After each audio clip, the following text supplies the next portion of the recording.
The village of Central Tilba is so charming. Its quaint timber buildings were almost all built in the 1890s. The historic streetscape is classified by the National Trust.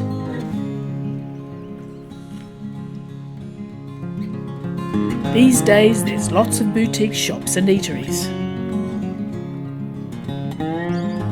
We call in to the Tilba Teapot Cafe for some morning tea. Everyone's strolling around the shops. But what I've really come for is the cheese.